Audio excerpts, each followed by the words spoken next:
Il a risqué sa vie pour sauver une inconnue tombée d'un pont. Il ne savait pas qu'elle était millionnaire. Ce qu'elle a fait ensuite a choqué tout le monde. Reste jusqu'à la fin. Tu ne verras plus jamais le courage et l'amour de la même manière. La tempête a transformé le pont de Pleasant Valley en piège mortel cette nuit-là. Le tonnerre a grondé quand une Mercedes noire a perdu le contrôle, a enfoncé le garde-corps et a plongé 9 mètres plus bas dans la rivière en furie. Antoine Dupuis, un père célibataire qui rentrait chez lui avec des courses bon marché, a tout vu. Sans hésiter, il s'est garé et a plongé dans les eaux tumultueuses. Le courant était violent, l'obscurité totale. La voiture de luxe coulait rapidement, son intérieur déjà à moitié submergé. À travers la vitre du conducteur, il l'a vue, une femme en tenue professionnelle élégante, qui s'agrippait désespérément à la portière bloquée tandis que l'eau envahissait l'habitacle. Ce que cet humble père célibataire ne pouvait pas savoir, c'est que dans les 60 secondes qui allaient suivre, son acte de courage allait déclencher un conte de fées qui allait changer non seulement sa vie, mais aussi le destin de ses enfants pour toujours. Avant de replonger dans l'histoire, dites-nous d'où vous nous écoutez. Et si cette histoire vous touche, n'oubliez pas de vous abonner car demain, j'ai réservé quelque chose de très spécial pour vous. L'aube se glissait à travers les rideaux usés de la maison des Dupuis, tandis qu'Antoine se tenait devant la cuisinière, les mains calleuses et fermes, malgré une fatigue profonde. Les événements de la nuit dernière lui repassaient encore dans la tête, mais le petit déjeuner ne se préparerait pas tout seul. Il cassa les œufs dans un bol en les comptant soigneusement. Il n'en restait plus que 4. Les courses avaient été écourtées à cause de l'accident, et le budget du mois était déjà serré. « Papa, c'est du bacon que je sens ?» Clara, sa fille aînée de 15 ans, apparut dans l'embrasure de la porte, son sac à dos déjà en bandoulière. Elle avait les yeux de sa mère, d'un brun chaleureux, et un regard trop perspicace parfois. Antoine vit qu'elle avait remarqué la pile de factures qu'il avait rapidement glissée sous le journal de la veille. « Juste le petit déjeuner habituel pour mon super-héros habituel », s'écria Léa, 11 ans, en entrant dans la cuisine en chaussettes dépareillées. Elle enroula ses bras autour de la taille de son père, et Antoine sentit la douleur familière dans sa poitrine. Léa n'avait que 7 ans quand Catherine était décédée, trop jeune pour comprendre pleinement, mais assez grande pour se souvenir. Léa n'avait que 7 ans quand Catherine est décédée, trop jeune pour comprendre pleinement, mais assez grande pour s'en souvenir. Le soleil matinal éclairait le bord de la photo de famille accrochée au mur, la dernière qu'ils avaient prise ensemble. Le sourire de Catherine, radieux malgré la maladie qui allait l'emporter quelques mois plus tard, semblait veiller sur eux. 4 ans avaient passé, mais certains matins, la perte semblait aussi récente que hier. Antoine jeta le dernier morceau de bacon sur une serviette en papier. « Allez, tout le monde, c'est l'heure du petit déjeuner. Clara, tu t'occupes des toasts. Léa, prends le jus. » Les filles s'affairaient avec une efficacité acquise par la pratique, une routine née de la nécessité et du travail d'équipe. Ces moments calmes du matin étaient précieux, lui rappelant pourquoi il tenait le coup malgré ses longues journées à l'usine. « Papa, tu as l'air fatigué », remarqua Clara en beurrant soigneusement son toast. « Encore une nuit de travail tardive », hésita Antoine. Le souvenir de l'eau froide de la rivière et des yeux désespérés lui traversait l'esprit. « J'ai eu une petite aventure sur le chemin du retour », dit-il prudemment, ne voulant pas les inquiéter. « Quelqu'un avait besoin d'aide, c'est tout. C'était à cause de l'accident près du pont de Pleasant Valley ?» demanda Léa, son smartphone déjà à la main. « C'est fini chez les voisins. Quelqu'un a dit qu'une voiture était tombée dans la rivière », s'écria Clara, les yeux écarquillés. « Papa, tu n'as pas pris ton petit déjeuner, vous non plus », dit Antoine pour détourner l'attention, même si la fierté lui réchauffait la poitrine. « Le bus ne va pas attendre, et Madame Henderson m'a déjà lancé un regard noir la semaine dernière quand tu étais en retard. » Pendant qu'il mangeait, Antoine repassait dans sa tête le programme de la matinée.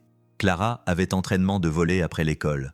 Léa devait être récupérée à 15h30 pour son rendez-vous chez le dentiste. Et entre les deux, il devait trouver le temps de terminer ses courses. L'équipe de nuit à l'usine commençait à 7h, ce qui signifiait qu'un coup à la porte interrompit ses calculs mentaux. 3 coups secs, étrangement formels pour leur quartier. « J'y vas !» Léa bondit, mais Antoine la retint doucement par l'épaule. « Attends, la pilote de course, laisse-moi m'en occuper. » À travers la fenêtre de devant, il aperçut des SUV noirs alignés dans leur modeste rue. Son cœur fit un bond lorsqu'il se souvint de la femme de la veille, son élégant tailleur trempé, les mains tremblantes, le remerciant avant de disparaître sous la pluie. « Papa !» La voix de Clara trahissait son inquiétude. « Tout va bien ?» Antoine redressa son t-shirt usé, prenant soudain conscience à quel point ses véhicules semblaient déplacés devant leur petite maison. « Oui, ma chérie, tout va bien. Finissez votre petit déjeuner, tous les deux. » Il ouvrit la porte et le soleil matinal fit briller un éclat argenté. Un collier avec une croix familière pendait au cou d'une femme dont l'apparence calme ne laissait rien deviner de la lutte pour sa vie qu'elle avait menée quelques heures auparavant. La femme qui se tenait sur le pas de sa porte était le portrait craché de celle qu'il avait sortie de la rivière. Son tailleur gris anthracite était impeccable et immaculé. Ses cheveux noirs étaient coiffés avec élégance. Seuls ses yeux étaient restés les mêmes, profonds, inquisiteurs et à la fois vulnérables et autoritaires. « Monsieur Dupuis », dit-elle d'une voix qui avait le même ton cultivé dont il se souvenait lors de leur brève conversation sous la tempête. « J'espère que je ne vous dérange pas. J'espère que je ne vous dérange pas. » Derrière lui, il entendait ses filles chuchoter, oubliant leur petit déjeuner. Les SUV avaient attiré les regards curieux des voisins. Leur rue n'avait pas vu de véhicule aussi luxueux depuis les funérailles du vieux monsieur Peterson. « Je ne vous dérange pas », répondit Antoine, très conscient de son t-shirt défraîchi et de sa barbe naissante qu'il n'avait pas eu le temps de raser. « Mais je ne m'attendais pas à voir Élise Moreau, » dit-elle en lui tendant la main aux ongles parfaitement manucurés. Une simple carte de visite apparut dans son autre main. Le papier couleur crème était si épais qu'il ressemblait plus à une œuvre d'art qu'à un simple « et je pense que je te dois la vie ». La carte était toute simple, avec juste son nom et son titre. Élise Moreau, PDG, Horizon Technologies. Antoine passa son pouce sur les lettres en relief, alors que la réalité se dérobait sous ses pieds. Il avait vu des horizons élégants. Le campus, à la périphérie de la ville, avait dépassé ses tours brillantes alors qu'il livrait des pièces à de plus petites usines. L'entreprise était un géant de la technologie, son influence s'étendant bien au-delà de leur modeste ville industrielle. La voix de Papa Clara rompit le silence de ses journées. « Tout va bien ?» Le regard d'Élise se détourna de lui, s'adoucissant lorsqu'elle aperçut les filles. « Vos filles, elles doivent être fières d'avoir un père aussi courageux.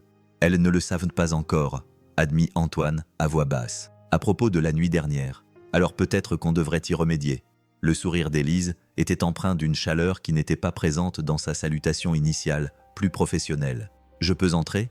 Je pense qu'on a beaucoup de choses à se dire. » Les minutes qui suivirent furent surréalistes.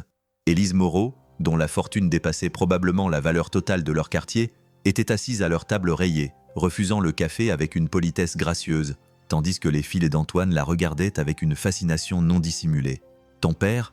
commença Élise, d'un calme parfait, mais avec une voix trahissant une certaine émotion, a traversé le pont de Pleasant Valley exactement au bon moment hier soir, lorsque ma voiture a franchi le garde-corps. J'en étais certaine. Elle fit une pause, les doigts posés sur la croix en argent qui pendait à son cou. Eh bien, disons simplement que je n'ai jamais été aussi reconnaissante pour le timing divin. Les yeux de Léa étaient écarquillés. « Papa, tu l'as sauvé. Pour de vrai ? Ce n'était pas… » commença Antoine à protester, mais Élise l'interrompit gentiment. « C'était extraordinaire, » dit-elle fermement. Il n'a pas hésité. Il n'a pas attendu de l'aide, ni pensé au danger. Il a simplement agi. Elle fouilla dans sa mallette et en sortit un dossier. « C'est pour ça que je suis ici, monsieur Dupuis. Antoine, j'aimerais te proposer quelque chose en échange. »« Maman, » commença Antoine, visiblement mal à l'aise. « Je n'ai pas besoin de ça, peut-être pas, mais je le mérite absolument. » Le ton d'Élise était gentil, mais ne souffrait aucune discussion. « J'ai passé la matinée à me renseigner sur vous, Antoine Dupuis. 16 ans chez Carlton Manufacturing, père célibataire, actif dans la vie associative malgré les heures supplémentaires que tu fais presque toutes les semaines. » Elle sourit devant sa surprise. « Je crois qu'il est important de savoir à qui j'ai affaire. » Clara, toujours protectrice, se redressa sur sa chaise. « Notre père est le meilleur, » dit-elle en levant légèrement le menton. « Il n'a pas besoin d'une occasion pour en faire plus, et Léla Nena a conclu avec douceur, pour peut-être changer le monde et assurer l'avenir de sa famille tout en aidant les autres. » Elle a ouvert le dossier, révélant des documents qui ont coupé le souffle d'Antoine. « Je ne vous offre pas la charité, monsieur Dupuis. Je vous offre une opportunité. » Le bus scolaire a klaxonné dehors, les faisant tous sursauter. Antoine a regardé ses filles, puis sa montre. « Les filles, vous devez y aller. » Élise acquiesça en se levant. « Nous aurons le temps d'en discuter correctement, peut-être autour d'un dîner. » Elle sortit une autre carte de visite. Celle-ci comportait un numéro de téléphone écrit à la main au dos. « Ma ligne privée. Quand vous serez prête à parler de votre avenir, appelez-moi. » Alors que ses filles se précipitaient pour rassembler leurs affaires, Élise s'arrêta à la porte. « Oh, et Antoine, merci non seulement pour hier soir, mais aussi de m'avoir rappelé qu'il y a encore des gens dans ce monde qui agissent par pure bonté. » La carte de visite semblait lourde dans la poche d'Antoine tandis qu'il regardait les SUV noirs s'éloigner, leurs vitres teintées reflétant le soleil matinal. Ses filles le bombardaient de questions alors qu'elle se dépêchait de monter dans le bus. Mais son esprit était obsédé par les paroles d'Élise sur l'avenir et par la façon dont elle l'avait regardé dans les yeux en les prononçant. Ce soir-là, après que les filles aient fini leurs devoirs, Antoine les trouva penchés sur l'ordinateur portable de Clara dans le salon. Les chuchotements excités de Léa résonnaient dans la pièce. Regarde combien de projets son entreprise a. Papa a sauvé la personne la plus importante au monde. Antoine s'arrêta dans l'embrasure de la porte, un torchon à la main. À l'écran, un article de journal montrait Élise Moreau debout devant une foule, coupant le ruban de ce qui semblait être un nouvel établissement médical. Le titre disait « Horizon Technologies lance une initiative révolutionnaire en matière de soins de santé dans les pays en développement. Saviez-vous qu'elle a construit des hôpitaux dans 12 pays ?» Clara fit défiler l'article. « Et regarde ça, leur programme d'accès à l'eau potable a touché plus d'1 million de personnes l'année dernière. » Elle leva les yeux vers son père. « Papa, pourquoi tu ne nous as pas dit tout de suite pour le sauvetage ? Et regarde ça, leur programme de eau potable a touché plus d'1 million de personnes l'année dernière. » Elle leva les yeux vers son père. « Papa, pourquoi tu nous as pas dit tout de suite pour le sauvetage ?» Antoine s'installa dans son fauteuil usé, dont les ressorts grinçaient familièrement. Honnêtement, ça semblait irréel. Ça l'est toujours. Il se frotta le menton d'un air pensif. Parfois, la vie te réserve des surprises incroyables, comme sauver quelqu'un. Une milliardaire, sourit Léa. Une pionnière de la technologie, corrigea Clara, toujours en train de lire. Ça dit ici qu'elle a construit Horizon à partir de rien après avoir immigré à 18 ans. Elle a commencé à coder dans son garage, puis a obtenu une bourse pour étudier au MIT. Elle s'interrompit, le regard adouci. « Papa, écoute ça. » Moreau rend hommage à ses parents décédés pour son succès et la création de la fondation de la famille Moreau en leur mémoire à travers des actions humanitaires. Antoine sentit quelque chose bouleverser sa poitrine. Il se souvint de la façon dont Élise avait touché cette croix en argent en parlant de l'accident, de cette brève lueur de vulnérabilité sous son apparence impassible. Peut-être avaient-ils plus en commun que leur monde différent ne le laissait de penser. « Il y a plus », intervint Léa en montrant l'écran. La Fondation vient d'annoncer un énorme projet pour aider les familles monoparentales à accéder à l'éducation. Elle s'interrompit, regardant son père avec une prise de conscience soudaine. « Papa, c'est pour ça qu'elle est venue ici ? Pour te proposer un travail ?» Avant qu'Antoine n'ait le temps de répondre, Clara afficha un autre article. Celui-ci était plus récent. Regarde ces photos de leur dernier gala de charité. Elle est toujours seule, même à ses propres événements. Elle fit défiler les photos d'Élise dans ses élégantes robes de soirée, arborant un sourire professionnel alors qu'elle était entourée de célébrités et de chefs d'entreprise. Ça doit être solitaire au sommet. « Fille », dit Antoine avec prudence, mais son esprit vagabondait vers le numéro manuscrit sur la carte de visite, toujours intacte dans sa poche. Il en avait senti le poids toute la journée à l'usine à chaque mouvement répétitif sur la chaîne de montage. « Tu devrais l'appeler », dit Clara soudainement en fermant l'ordinateur portable. « Pas parce qu'elle est riche ou importante, mais as-tu vu combien de personnes sa fondation a aidé ? Tu pourrais peut-être en faire partie. » Léa acquiesça avec enthousiasme. En plus, elle est jolie, vraiment jolie. « Léa », Antoine sentit ses oreilles s'échauffer. « C'est pas à cause de papa. » Le ton de Clara était doux, tellement comme celui de sa mère que ça lui fit mal au cœur. « Maman voudrait que tu prennes des risques à nouveau, que tu fasses plus que simplement survivre. » La pièce devint silencieuse, à l'exception du bruit lointain de la circulation et du tic-tac de la vieille horloge murale de Catherine. Antoine regarda la photo de famille au-dessus de la cheminée, le sourire de sa défunte épouse. Clara avait raison. Catherine l'avait toujours poussé à rêver plus grand, à aller au-delà du confort et du familier. Il sortit la carte de visite, dont l'élégante simplicité était à la fois intimidante et attrayante. Les chiffres écrits à la main semblaient porter l'écho de la voix d'Élise. « Quand tu seras prête à parler de ton avenir, tu sais quoi ?» Léa rompit le silence. Je parie qu'elle avait peur ce matin. Antoine leva les yeux, surpris. « Comment ça ? Venir ici ? Chez nous ? » Elle s'inquiétait sûrement que nous voulions son argent ou que tu sois différent de la personne qui s'était précipitée pour la sauver. Léa haussa les épaules. « Ça doit être dur de ne jamais savoir si les gens t'aiment pour ce que tu es. La vérité sort de la bouche des enfants, pensa Antoine, en observant sa plus jeune fille avec étonnement. Jusqu'à présent, il s'était concentré sur le fossé qui séparait leur monde. Alors que Léa avait vu directement le cœur du problème, la carte de visite semblait désormais plus légère, moins intimidante. Peut-être que le sang-froid soigneusement entretenu d'Élise, ses mots précis et ses costumes étaient une armure d'un autre genre que ses vêtements décontractés et sa gestion prudente du budget, mais une armure quand même. Antoine chercha son téléphone, conscient que ses filles retenaient à leur souffle. Les chiffres brillaient dans la lumière du soir, un pont entre deux mondes qui s'étaient heurtés dans un moment de tempête. Parfois, se rendit-il compte, le courage ne consistait pas seulement à plonger dans une rivière. Parfois, il s'agissait de tenter sa chance pour découvrir ce qui attendait de l'autre côté. Le restaurant choisi par Élise était discret, mais élégant, niché dans un manoir victorien rénové à la lisière de la ville. Antoine ajusta sa cravate, empruntée à son voisin, M. Rodriguez, et tenta de ne pas se sentir comme un imposteur lorsque le métro. D le conduisit à une table isolée sur la terrasse du jardin. Élise était déjà là, mais pas comme il s'y attendait. Le tailleur strict avait disparu, remplacé par une simple robe bleue qui adoucissait son habituelle armure professionnelle. Elle se leva lorsqu'il s'approcha, et pendant un instant, aucun des deux ne parla, tous deux conscients de la différence entre cette rencontre et leur précédente rencontre. « Tu es très élégant », dit-elle enfin, rompant le silence. « Mais tu n'avais pas besoin de t'habiller comme ça. J'aurais peut-être dû te proposer un endroit plus décontracté. » « Et rater cet endroit ?» Antoine sourit, se détendant légèrement. Les filles l'ont trouvé sur Internet. Léa est convaincue que c'est un endroit magique, surtout les lumières du jardin. Tes filles sont adorables. L'expression d'Élise s'adoucit. Clara me rappelle moi à son âge, tellement protectrice envers sa famille. Et Léa, elle voit clair dans le jeu des gens, n'est-ce pas?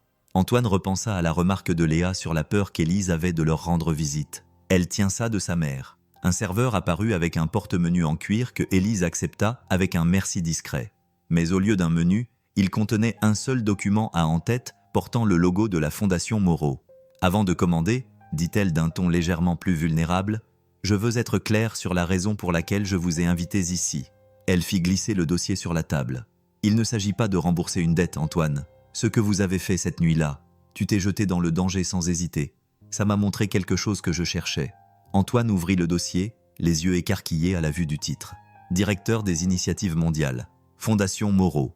Notre fondation s'est développée plus vite que prévu, poursuivit Elena, ses doigts touchant distraitement la croix en argent autour de son cou, un geste qu'il commençait à reconnaître comme un signe d'émotion.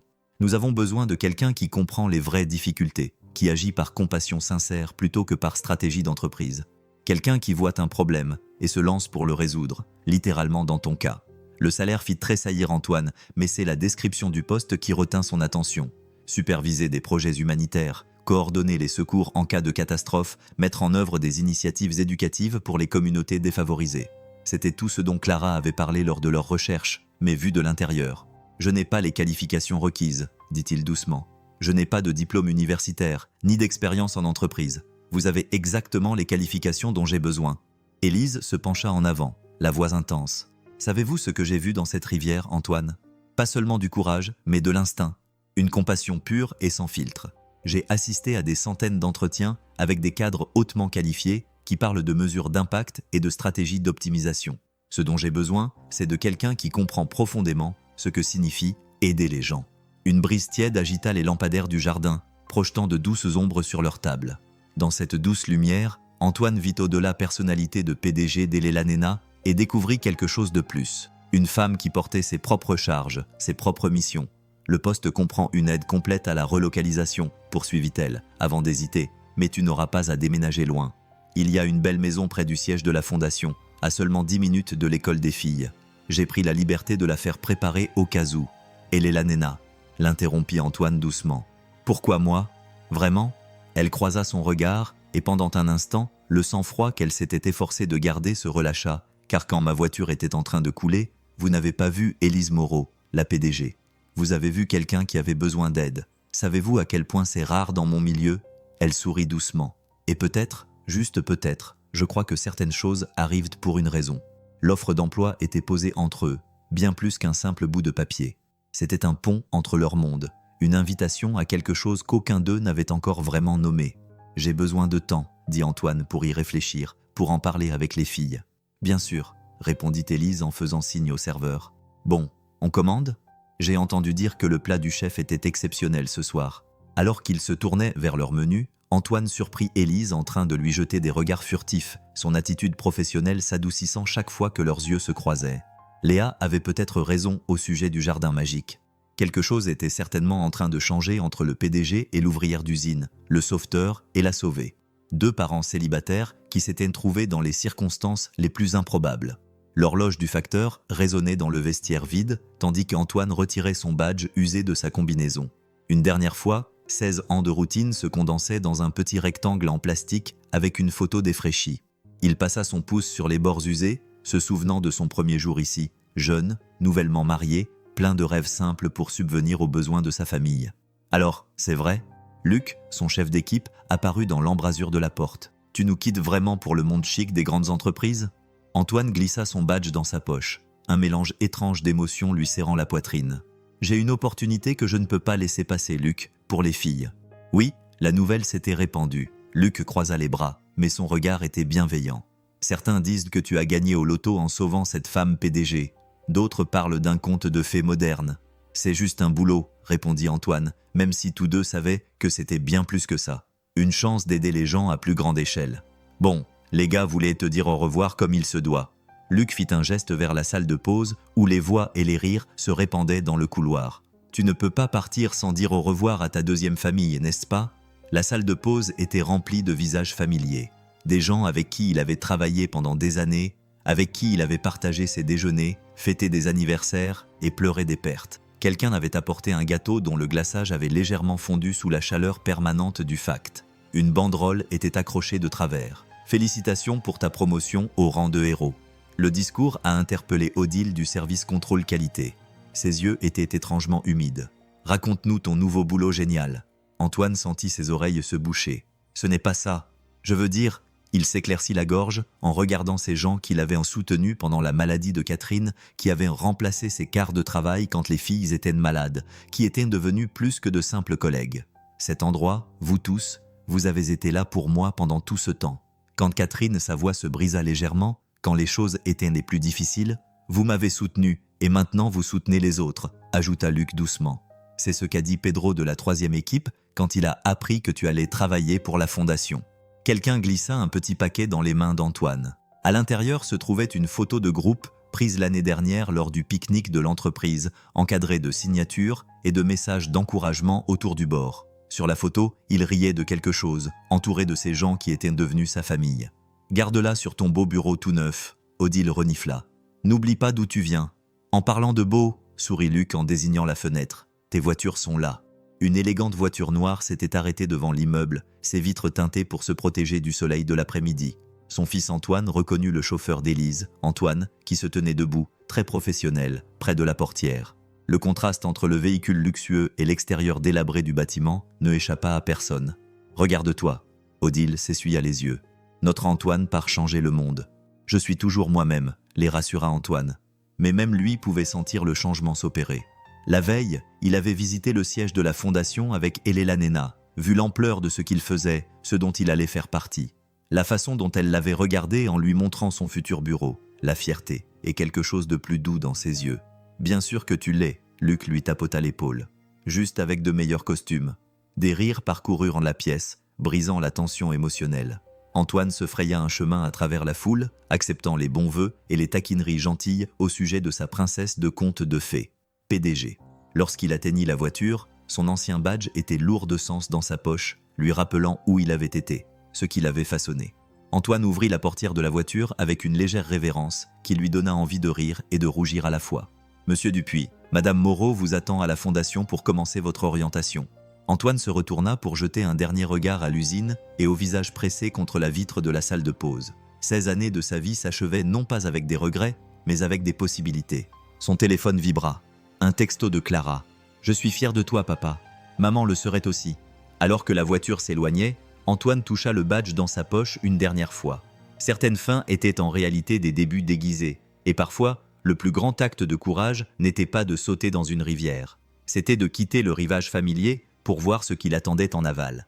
Les clés de la maison semblaient étrangères dans la main d'Antoine, lourdes et ornées, rien à voir avec les simples clés en acier qu'ils utilisaient dans leur ancienne maison. Il se tenait sur le large porche, ses filles à ses côtés, regardant la maison de style victorien qu'Elela Nena avait préparée pour eux. Préparer était un euphémisme. La maison de 3 étages ressemblait à une maison de magazine avec son porche qui faisait le tour, ses érables matures et ses parterres soigneusement entretenus. « Papa » murmura Léa en serrant son bras. « C'est vraiment à nous ?» Avant qu'il puisse répondre, une silhouette familière apparut derrière l'un des camions de déménagement. Élise, vêtue d'un jean et d'un pull léger, portait une plante en pot et arborait un sourire incertain. « J'espère que ça ne te dérange pas », dit-elle en s'approchant des marches. « Je voulais être là pour ce moment et vous offrir votre cadeau de bienvenue. » Elle tendit la plante. Un lit de paix. Ils sont censés apporter l'harmonie dans les nouvelles maisons. Mais je comprends que tout cela soit un peu bouleversant, ajouta Antoine en esquissant un sourire. Juste un peu. C'est incroyable, s'exclama Léa, tandis que Clara restait silencieuse, observant tout avec des yeux pensifs. Le sourire d'Élise se réchauffa. Vous voulez faire le tour? Je vous promets que je n'ai pas trop exagéré avec la déco. La plupart des pièces sont volontairement épurées, en attendant votre touche personnelle. La porte d'entrée s'ouvrait sur un hall qui fit haleter Léa et oublier à Clara sa réserve habituelle. La lumière du soleil filtre à travers les vitraux, projetant des motifs arc-en-ciel sur le parquet en bois massif, mais ce sont les petites attentions qui attirent l'attention d'Antoine. Un porte-manteau à la hauteur idéale pour les filles, un banc parfait pour enlever les chaussures boueuses, des objets pratiques qui se marient harmonieusement avec l'élégance. Élise les guide à travers la pièce. C'est le kit de Moreau. Je me suis souvenu que Léa avait dit qu'elle aimait cuisiner avec toi. Le kit Moreau était un mélange parfait entre le professionnel et le domestique. Des appareils électroménagers modernes côtoyaient un bocal à biscuits usé qui ressemblait étrangement à celui de leur ancienne maison. On a demandé aux déménageurs d'apporter certaines choses plus tôt, expliqua Élise, remarquant le regard interrogateur d'Antoine. Je voulais que l'on se sente comme à la maison dès le premier instant. Clara passa sa main sur le comptoir. Papa, regarde, il y a de la place pour tous tes livres de recettes et un vrai coin petit déjeuner. Ils traversèrent la maison. Chaque pièce révélait des détails bien pensés. La chambre de Léa avait un coin lecture avec des étagères encastrées. Celui de Clara avait un bureau placé de manière à profiter de la lumière du matin, parfait pour ses projets artistiques. La salle de bain principale était équipée d'un double lavabo. Fini les matins de course pour se préparer pour l'école. La suite parentale d'Antoine se trouvait au 2e étage, et il dut reprendre son souffle lorsque Élise ouvrit la porte. La chambre était spacieuse, mais sans ostentation, avec un coin salon et une vue sur le jardin. Mais ce qui l'arrêta net, c'était la couverture familière qui recouvrait le lit, l'œuvre de Catherine, celle qu'elle avait terminée juste avant de tomber malade. « Élise », dit-il doucement, la voix chargée d'émotion. « Les déménageurs l'ont trouvée soigneusement emballée », expliqua-t-elle doucement. « J'espère que ça te va. » Il acquiesça, incapable de parler pendant un moment. Les filles s'étaient également tues, reconnaissant leur mère. Dernier projet. « Il y a encore une chose, » dit Élise en les conduisant dans une pièce à côté du couloir principal. « Je l'appelle la pièce du cœur. » À l'intérieur, elle avait créé un espace familial. Un mur était orné d'étagères flottantes déjà disposées avec leurs photos de famille, y compris celles de l'usine d'Antoine Adieu.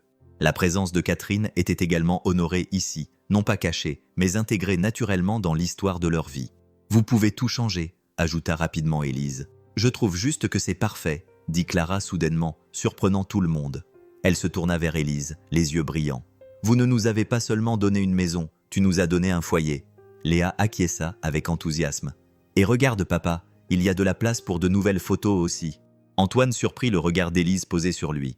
Sa vulnérabilité était évidente. Elle avait tout fait avec tant de soin, équilibrant luxe et confort, nouveauté et touche familière. Debout dans cette pièce, entouré de l'histoire de sa famille et face à son avenir, il sentit quelque chose se mettre en place. « Merci », dit-il simplement, mais ses yeux en disaient plus long. Les joues d'Elela Nena rougirent légèrement. « Bon, je vais vous laisser vous installer. À moins que, hésita-t-elle. Vous voulez que je vous aide à déballer? Je suis une bonne assistante pour déballer, malgré ce que mon équipe de direction peut penser. Restez. » Antoine se surprit à dire. « S'il te plaît, on pourrait commander des pizzas. Faisons de cette journée un vrai jour de déménagement. Une pizza dans notre nouvelle maison chic. » Léa sourit. « On peut la manger dans la pièce centrale ?» Le rire d'Élise était inattendu et sincère. « Je trouve que c'est une excellente idée. » Alors que les filles couraient chercher les menus de pizza dans leur boîte, Antoine et Élise se tenaient à l'entrée de la pièce centrale, regardant le soleil de l'après-midi peindre tout d'une lumière dorée et chaleureuse. Les clés de la maison ne lui semblaient plus aussi étrangères dans sa main.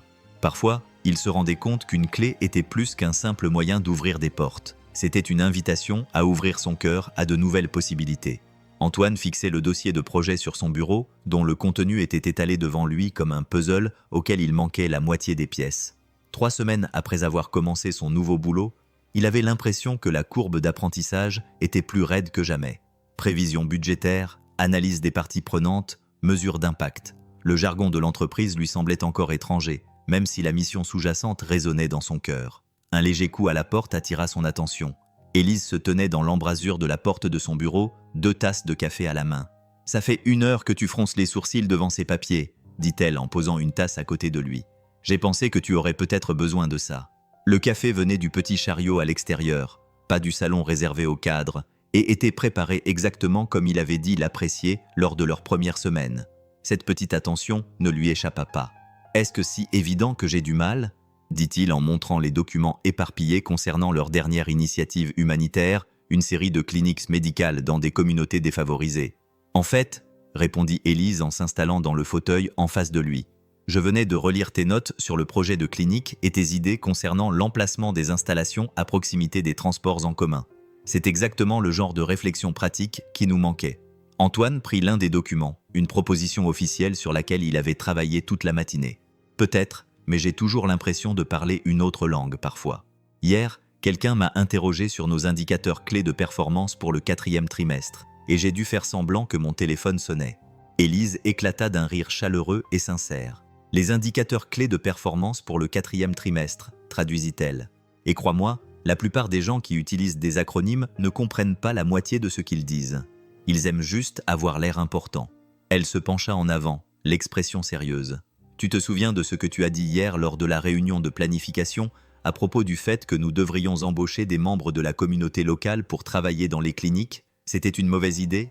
Je trouvais ça génial, l'interrompit-elle. Tellement évident que tous ces gens avec leur MBA et leurs diplômes prestigieux n'y ont pas pensé. Tu l'as vu parce que tu comprends les gens, Antoine, parce que tu sais ce que ça veut dire de faire partie d'une communauté.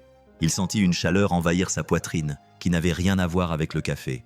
Mais je devrais quand même apprendre tous ces termes. J'ai créé un dossier avec tous les mots de jargon de l'entreprise. J'ai tout un dossier de jargon d'entreprise que j'essaie de mémoriser le soir. Montre-moi, dit Elena en déplaçant sa chaise vers son côté du bureau, leurs épaules se frôlant lorsqu'elle se pencha pour regarder ses notes. Et Antoine perçut un soupçon de son parfum. Quelque chose de subtil et d'élégant qui lui faisait penser à des lumières de jardin et à des premiers dîners. Ici, il sortit ses notes manuscrites, chaque page remplie de définitions et d'acronymes, même si je ne sais pas combien mon cerveau peut encore en retenir. Élise étudia les pages, son expression s'adoucissant. « Tu as travaillé là-dessus tous les soirs. » Après que les filles se sont couchées, il a avoué. « Je veux bien faire les choses. Le travail de la fondation est trop important pour que je le rate, parce que je ne connais pas la différence entre ROI et RFP. » Retour sur investissement et demande de proposition, a-t-elle répondu automatiquement, puis se reprenant, elle a souri. Mais ce n'est pas ce qui fait ta valeur ici, a-t-elle approché le dossier du projet. Regarde le plan de cette clinique, dis-moi ce que tu vois. Antoine examina les plans architecturaux. Les salles d'attente sont trop petites, dit-il après un moment. Et ces chaises, ce sont toutes des sièges individuels. D'après mon expérience, les gens viennent souvent accompagnés de membres de leur famille au rendez-vous, surtout dans les communautés très soudées. Il faudrait des bancs, peut-être une aire de jeu pour les enfants. Il continua à souligner des améliorations pratiques, s'inspirant de ses années passées à accompagner ses filles dans des cliniques communautaires bondées. Lorsqu'il leva enfin les yeux, Élise le regardait avec une expression qui fit bondir son cœur. « Ça, dit-elle doucement, ça vaut plus que n'importe quel acronyme. Tu vois des gens, Antoine, de vraies personnes, pas juste des données.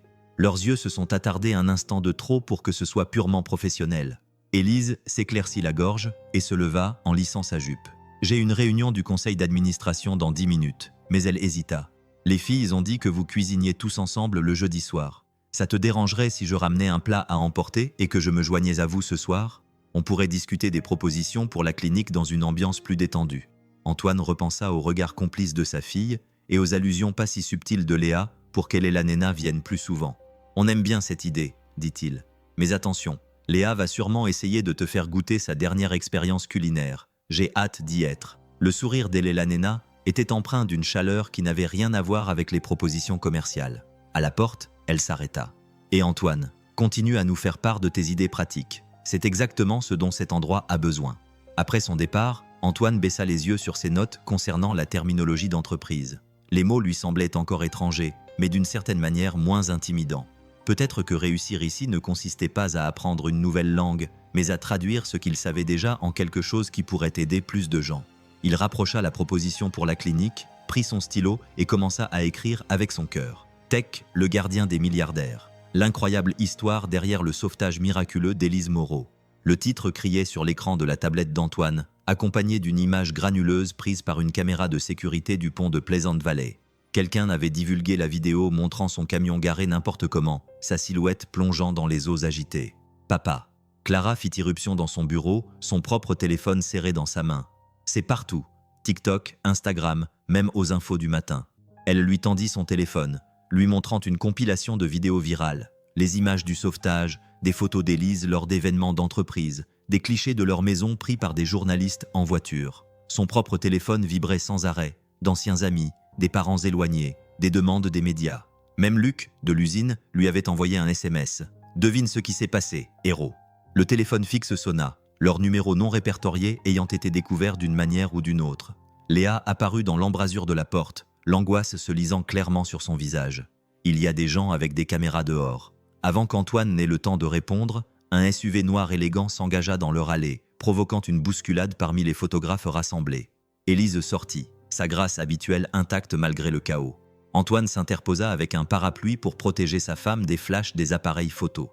Antoine la rejoignit à la porte et la fit entrer rapidement. Son expression calme se fissura dès que la porte se referma. « Antoine, je suis tellement désolée », dit-elle en tordant la bandoulière de son sac de créateur. « Quelqu'un de la sécurité de l'immeuble a vendu les images. J'ai déjà pris des mesures juridiques. Mais bon, il a attrapé ses mains nerveuses dans les siennes. Ce n'est pas ta faute, mais c'est ta vie privée, la vie privée de la fille.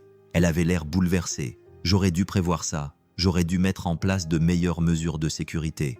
Maman, regarde, Léa a appelé depuis la fenêtre du salon.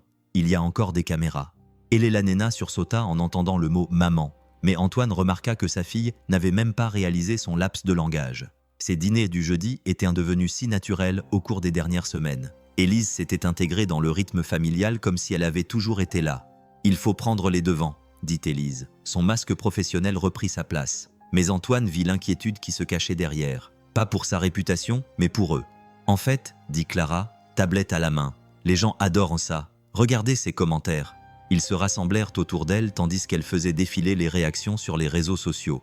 Une vraie histoire de conte de fées. Un père célibataire, un héros et un milliardaire qui s'est fait tout seul. Le couple parfait.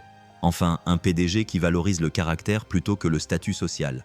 Et puis, se plongeons dans la rivière. Trouve-toi un mec qui ferait ça.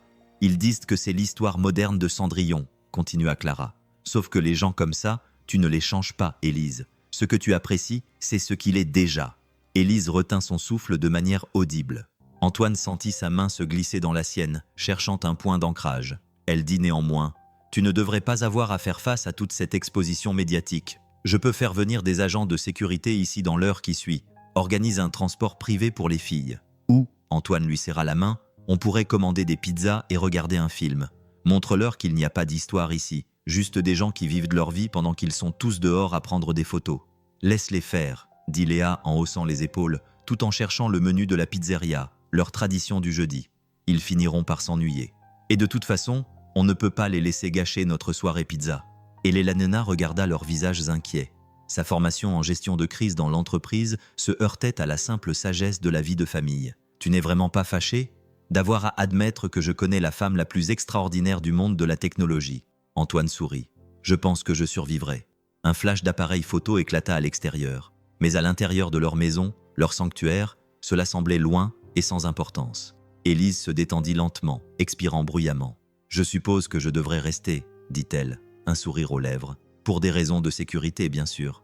Bien sûr, acquiesça Antoine sérieusement. On ne peut pas te laisser affronter le cirque médiatique qui règne dehors. Ça pourrait être dangereux. On aurait besoin de quelqu'un pour te sauver, papa. Les deux filles grognèrent devant cette blague de mauvais goût, mais le rire d'Élise était sincère et soulagé. Plus tard, après une pizza et un film, alors que les filles dormaient à l'étage et que le cirque médiatique se dispersait enfin à l'extérieur, Élise et Antoine se tenaient dans le salon. L'article viral du jour était affiché sur sa tablette, son titre dramatique semblant désormais presque amusant. « Ange gardien », taquina-t-il doucement. Élise toucha la croix en argent autour de son cou, puis tendit la main vers la sienne. « Non », dit-elle doucement. « Juste un homme qui a vu quelqu'un dans le besoin et qui a agi, même si je commence à penser qu'il y a peut-être eu une intervention divine cette nuit-là. » Dehors, un dernier flash crépita. À l'intérieur, dans la lumière chaleureuse de leurs photos de famille, anciennes et récentes, Antoine se rendit compte que cela ne le dérangeait pas que le monde connaisse leur histoire. Certaines choses valaient bien d'être mises en avant. La carte de remerciement est arrivée un mardi matin, remise en main propre au bureau d'Antoine. L'enveloppe avait clairement été choisie par un enfant, d'un bleu vif avec des étoiles argentées. Mais l'écriture soignée à l'intérieur était celle du neveu d'Élise, Mathis. « Cher monsieur Dupuis, disait-elle, merci de m'avoir invité à votre soirée-jeu. Personne n'avait jamais battu tante Élise au Scrabble auparavant. Elle fait semblant d'être en colère, mais elle ne peut s'empêcher de sourire quand elle en parle. Même maman l'a remarqué. Pourriez-vous m'apprendre le tour de cartes que vous nous avez montré? Et vos cookies sont bien meilleurs que ceux de nos chefs, Ne lui dites pas que j'ai dit ça. Ton pote Mathis. Antoine sourit en se rappelant la fausse indignation d'Elela Nena face à son triple mot. La façon dont ses yeux avaient brillé malgré ses protestations compétitives. La soirée jeu n'avait pas été prévue. Mathis était simplement avec Élise quand elle était passée lui apporter les documents de la fondation et 1 heure s'était transformée en une soirée entière. Un léger coup à la porte le tira de ses souvenirs. Élise se tenait dans l'embrasure de la porte, une pile de papiers à la main, mais sans faire mine d'entrer. Il y avait quelque chose de différent dans son attitude aujourd'hui, elle semblait plus hésitante, presque timide. « J'ai vu que tu avais reçu la carte de Mathis », dit-elle en désignant l'enveloppe colorée d'un signe de tête. Il n'a pas arrêté de parler de cette soirée toute la semaine. Ma sœur dit qu'il n'a jamais été aussi vite séduit par quelqu'un. C'est un gamin formidable, répondit Antoine en observant sa sœur qui finissait d'entrer dans le bureau. Je remarque qu'il n'a pas mentionné sa victoire contre Léa au Connect 4. Ah bon, les femmes de la famille doivent toujours garder leur dignité, répondit Antoine en la regardant finalement entrer dans le bureau. J'ai remarqué qu'il n'a pas mentionné qu'il avait battu Léa au Connect 4. Ah, eh bien, nous, les femmes moraux, nous devons garder un peu de dignité. La tentative d'Elela Nena au HUR fut ruinée par son sourire grandissant. À propos, je voulais te remercier de l'avoir si bien accueilli, de nous avoir fait sentir, dit-elle avant de s'interrompre. Mais Antoine avait entendu le mot qu'elle n'avait pas prononcé. À la maison. Leurs réunions de famille improvisées étaient de plus en plus fréquentes, les dîners se transformant en soirées cinéma, en révision de documents, puis en brunch le week-end. La frontière entre vie professionnelle et vie privée commençait à s'estomper de la manière la plus naturelle qui soit. En fait, continua Élise en jouant avec sa croix en argent, c'est en partie pour ça que je suis là. Mathis a une fête de l'école ce week-end. Il a spécifiquement demandé si vous et les filles pouviez venir, mais je comprends tout à fait si c'est trop, nous aimerions beaucoup. Antoine l'interrompit gentiment. Il avait appris à déchiffrer ses signes de nervosité au cours des derniers mois. La façon dont elle touchait son collier, comment son assurance de PDG vacillait lorsqu'elle demandait quelque chose de personnel. Vraiment. Le soulagement dans sa voix était presque palpable. C'est juste que ma sœur sera là, ainsi que d'autres parents, et je sais que ça pourrait donner l'impression que je mets la pression sur Élise. Antoine se leva et fit le tour de son bureau pour lui faire face. On adorerait venir, mais je dois te prévenir que Léa s'est entraînée au lancer d'anneaux. Elle est déterminée à gagner une de ces peluches géantes. Oh mon Dieu, les prix de la fête foraine. Élise rit. La tension se dissipa. Mathis a gagné cette énorme girafe violette l'année dernière. Elle tenait à peine dans la voiture. Sophie, ma sœur, ne m'a toujours pas pardonné de l'avoir laissé la garder dans le salon. Je devrais rencontrer cette Sophie, dit Antoine avec précaution. Remercie-la d'avoir élevé un si bon gamin. Quelque chose brilla dans les yeux d'Élise. De l'espoir, peut-être de la peur. En tout cas, quelque chose de plus profond qu'une simple conversation. Elle veut vous rencontrer aussi. Vous tous, dit-elle. Élise marqua une pause, rassemblant son courage. Elle dit qu'elle ne m'a pas vu aussi heureux depuis des années. L'atmosphère entre eux changea, lourde de sentiments inexprimés. À travers la fenêtre du bureau, Antoine pouvait voir leurs reflets. Le PDG à succès et l'ancien ouvrier d'usine se tenaient suffisamment près pour partager leur souffle, mais séparés par des lignes invisibles. De convenance et de circonstances. Élise, commença-t-il juste au moment où son téléphone vibra, signalant un SMS de Clara. Rappel, la présentation de sciences de Léa est à 14h.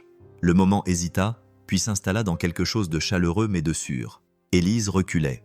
Son masque professionnel reprenait partiellement sa place. Tu devrais y aller. Léa répète cette présentation depuis des semaines. Tu viendras ? Les mots sortirent de sa bouche avant qu'il puisse les retenir. Elle adorerait que tu sois là. On aimerait tous. Le sourire d'Élise s'épanouit lentement et magnifiquement. Essaie de m'en empêcher. Je vais demander à Antoine de faire venir la voiture. Alors qu'ils marchaient ensemble vers l'ascenseur, Antoine repensa à la carte de Mathis, aux soirées jeux improvisés et au projet de carnaval, à la façon dont le bonheur vous surprenait dans les moments calmes entre deux grands gestes. Parfois, les plus grands sentiments se cachaient dans les plus petits détails, dans des enveloppes bleues vifs et des sourires partagés, dans l'effacement progressif des frontières entre deux mondes qui ne faisaient plus qu'un. L'alerte d'urgence clignota sur tous les écrans du siège de la Fondation. Inondation soudaine menaçant le projet du centre médical Riverside. Tous les cadres supérieurs doivent se présenter immédiatement.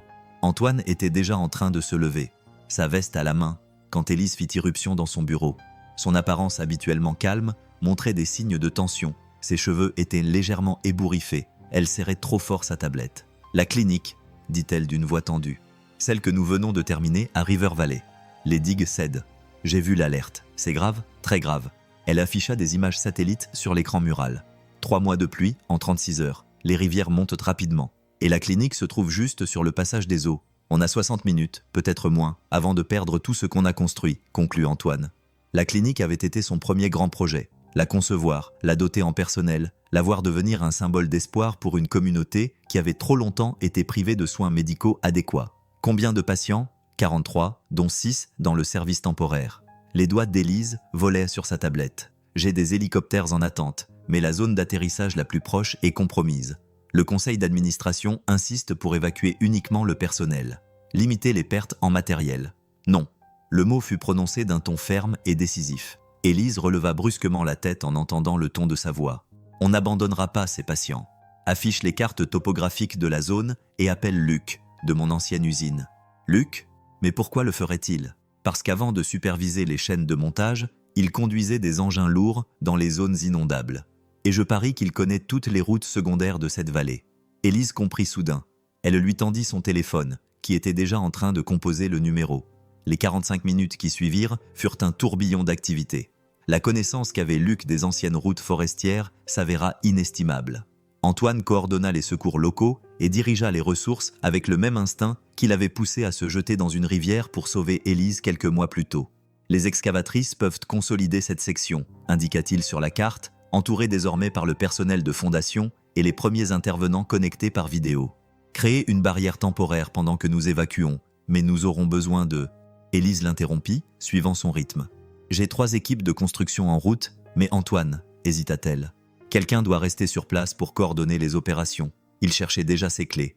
Je sais, je viens avec toi. Élise, ne fais pas ça. Sa voix avait la fermeté qui avait bâti un empire technologique. Ce sont nos employés là-bas. C'est notre projet, notre responsabilité. Le trajet jusqu'à River Valley fut tendu, tous deux répondant à des appels pendant qu'Antoine conduisait sur des routes de plus en plus dangereuses. La pluie martelait les vitres du SUV, et ils durent en faire 2 détours pour contourner des intersections inondées.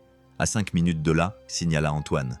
Élise a terminé son dernier appel, puis s'est penchée vers le siège pour saisir la main d'Antoine. Quoi qu'il arrive, je veux que tu saches que les phares du SUV ont éclairé la clinique à travers la pluie.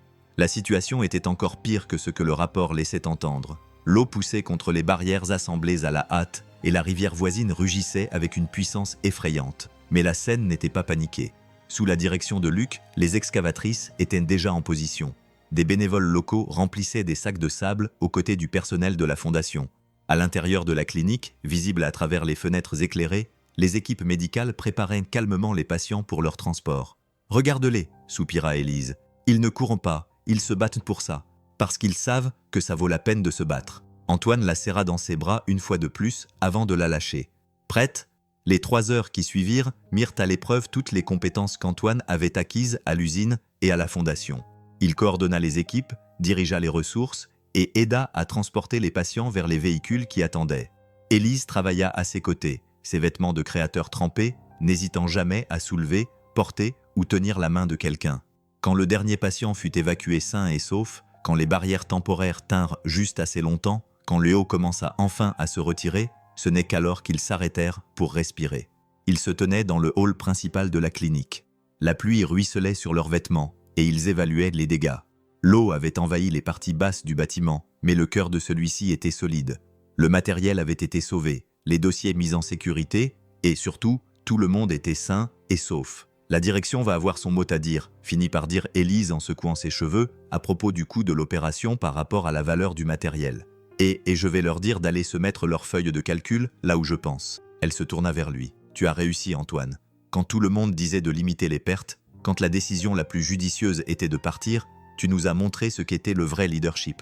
On a réussi. Il la corrigea gentiment. Nous tous. Oui, mais c'est ton cœur qui nous a montré comment faire. Et Lélanena s'approcha, posant sa main contre sa poitrine.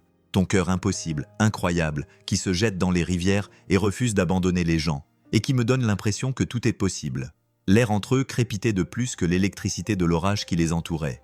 Leurs équipes travaillaient à sécuriser le bâtiment, mais à ce moment-là, le monde s'était réduit à eux deux.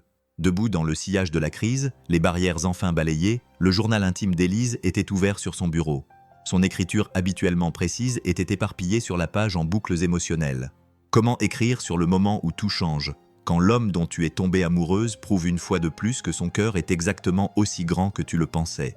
Debout dans cette clinique, Regardant Antoine coordonner les efforts de sauvetage, j'ai enfin compris ce contre quoi je me battais ces derniers mois. Ce n'est pas seulement de l'attirance ou de l'admiration, ce n'est même plus une question de sauvetage. Je suis amoureuse de lui. Complètement, totalement, terriblement amoureuse de lui. Un coup interrompit son écriture. Sophie se tenait dans l'embrasure de la porte de son bureau. Elle haussa les sourcils en voyant sa sœur, d'habitude s'y poser, affalée sur son bureau. « Alors » dit Sophie en s'installant dans un fauteuil. « Mathis dit que tu as tenu la main d'Antoine pendant toute la fête foraine, en public. Et maintenant, j'apprends que vous avez sauvé une clinique ensemble. » Elela Nena ferma son journal, mais pas avant que sa sœur n'ait aperçu son contenu. « Tu écris à nouveau dans ton journal ? Tu n'as pas fait ça depuis la mort de papa ?» finit Elela Nena. « Je sais, mais ces derniers temps, tout me semble trop important pour rester à l'intérieur. Les médias s'en donnent à cœur joie, » remarqua Sophie en faisant glisser sa tablette sur le bureau. Les gros titres allaient de « Un couple puissant sauve une clinique locale » à « La reine de la technologie et le héros des cols bleus. L'amour triomphe des différences de classe. Laisse-les parler. » Élise toucha sa croix en argent. Un geste qui lui rappelait désormais ses 2 parents et une certaine nuit pluvieuse.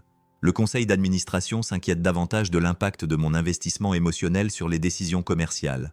Parce que tu as choisi de sauver des vies plutôt que de faire des profits, railla Sophie. On dirait exactement le genre d'investissement émotionnel que papa nous a toujours appris à faire. Antoine n'a même pas hésité, dit Élise doucement. Il savait juste ce qui était juste. Comme avec la rivière cette nuit-là, il me rappelle qui je voulais être avant que les rapports trimestriels et les réunions d'actionnaires ne prennent le dessus sur ma vie et les filles.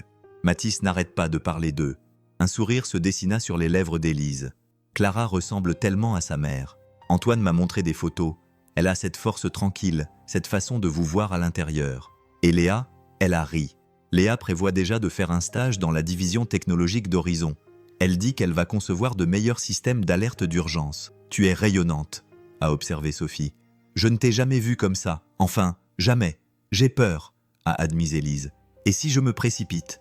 Et si la pression des médias devient « Oh, faites beaucoup pour eux » Et si tu laissais la peur t'empêcher d'être heureuse ?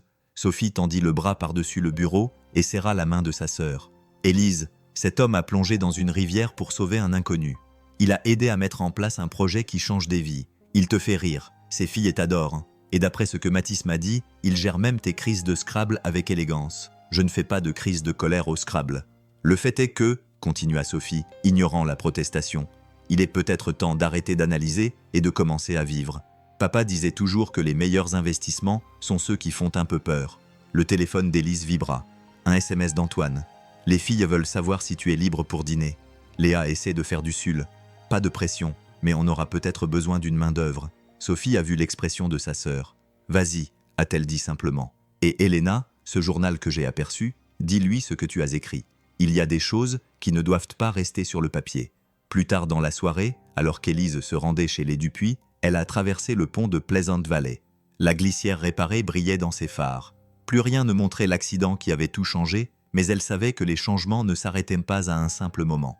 Ils continuaient dans les dîners tranquilles et les jeux de carnaval, dans la gestion des crises et les petites attentions, dans la façon dont son cœur bondissait à la vue des lumières de la maison d'Antoine qui l'accueillait dans le crépuscule. Elle se gara à côté de son modeste SUV. Il avait refusé tout ce qui était plus tape à l'œil malgré son nouveau poste, et il aperçut son reflet dans la vitre. Le PDG raffiné était toujours là, mais il était plus doux maintenant, plus réel. Dans sa main, elle serrait un dossier contenant les plans de reconstruction de la clinique, l'excuse parfaite pour une visite impromptue. Mais peut-être que Sophie avait raison. Peut-être était-il temps d'arrêter d'avoir besoin d'excuses. La porte s'ouvrit avant qu'elle n'y arrive, laissant échapper une lumière chaude et une odeur qui n'avait rien à voir avec celle de la soule. Antoine se tenait là, une fleur à la chemise et le rire dans les yeux. Alors il a parlé de ce sauvetage en souriant. Elela Nena sentit les derniers remparts qu'elle avait soigneusement érigés s'écrouler. Parfois, la plus grande vérité était la plus simple. Elle était exactement là où elle voulait être. Les billets de concert étaient imposés sur le comptoir en kit moraux d'Antoine, leur gaufrage doré captant la lumière du matin. Une soirée à l'opéra dans une loge privée. Elela Nena les avait laissés là la veille, après ce qu'ils avaient tous deux soigneusement appelé un simple dîner, mais qui avait été bien plus que ça. « Papa, arrête de les regarder comme si elles allaient te mordre, » dit Clara en se glissant sur un tabouret de bar. « Ce n'est qu'un concert, ce n'est pas qu'un concert. » Antoine toucha les billets, se souvenant du sourire nerveux d'Elela Nena lorsqu'elle les lui avait remis. Ce serait officiel, public, plus public que de la sauver d'une voiture qui coulait, plus public que de courir. Une fondation ensemble, plus public que le fait qu'elles vivent pratiquement ici tous les jeudis.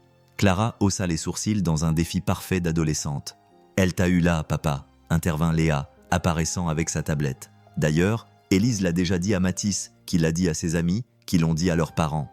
La moitié du circuit des écoles privées est au courant. Vous êtes ensemble. Antoine passa une main dans ses cheveux. Et ça ne vous dérange pas, vous deux. L'attention, les changements, ce que les gens pourraient dire. Ces filles échangèrent un regard qu'il ne parvint pas à interpréter.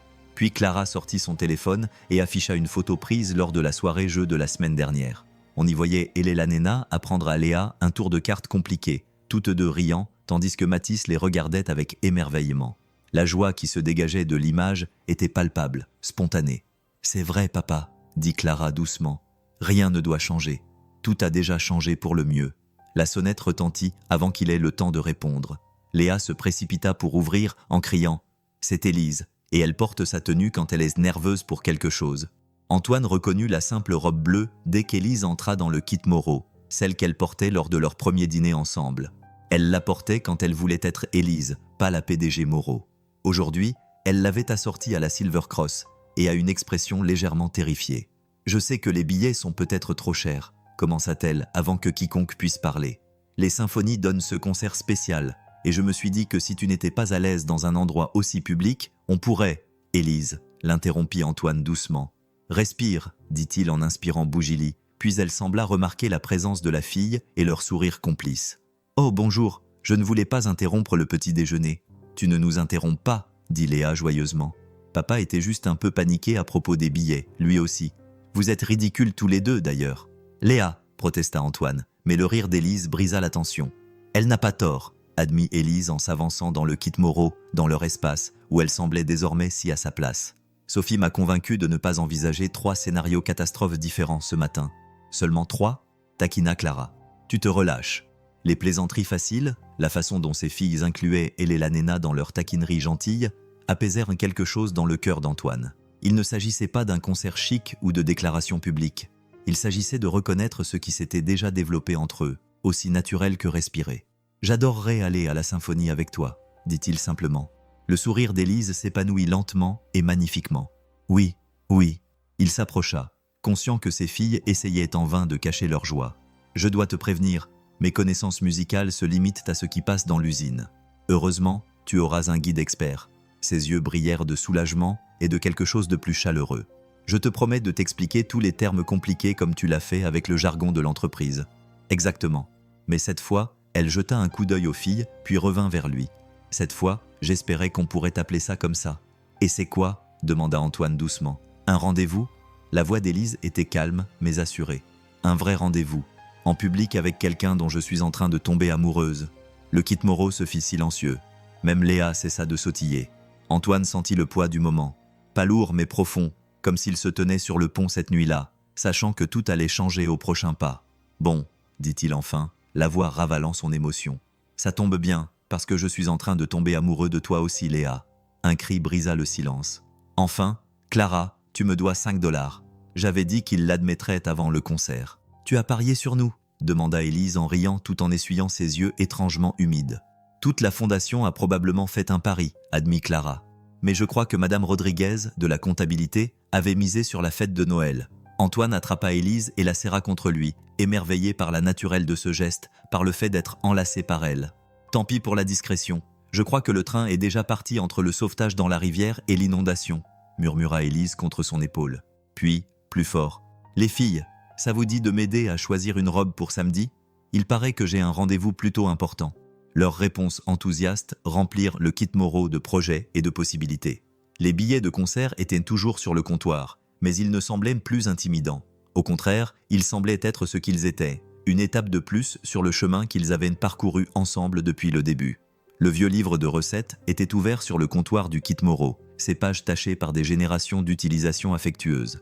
Les notes manuscrites de Catherine remplissaient les marges. Ajoutez plus de vanille. Les filles adorent ça, avec de la glace. C'est la recette préférée d'Antoine. À côté se trouvait le livre de cuisine de la mère d'Élise. Les caractères mandarins étaient soigneusement traduits dans l'écriture soignée de Sophie. Donc, le secret, c'est la fécule de pomme de terre, pas la fécule de maïs, demanda Antoine en regardant la recette de boulettes qu'Élise essayait de lui apprendre. Exactement. Maman disait toujours que la fécule de maïs les rend trop lourdes. Élise démontra à nouveau sa technique de supplication, ses doigts bougeant avec une grâce acquise au fil du temps. Elle nous avait appris cela dans le petit kit Moreau de notre premier appartement. Papa rentrait de son deuxième boulot et faisait semblant de les juger comme un animate. Élise a montré à nouveau la technique pour les plier, ses doigts bougeant, avec une grâce acquise à force de pratique.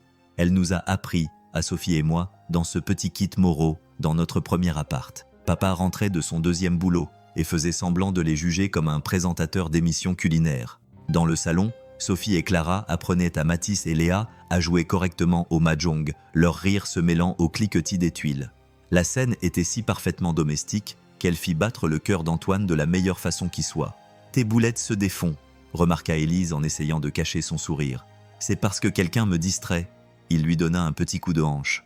D'ailleurs, je me souviens d'une certaine PDG qui avait raté sa première tentative de macaroni au fromage de la famille Dupuis. Cette recette était inutilement vague. Ajouter du fromage jusqu'à ce que ça ait l'air bon n'est pas une description très précise selon la femme dont la recette familiale comprend une pincée de gingembre.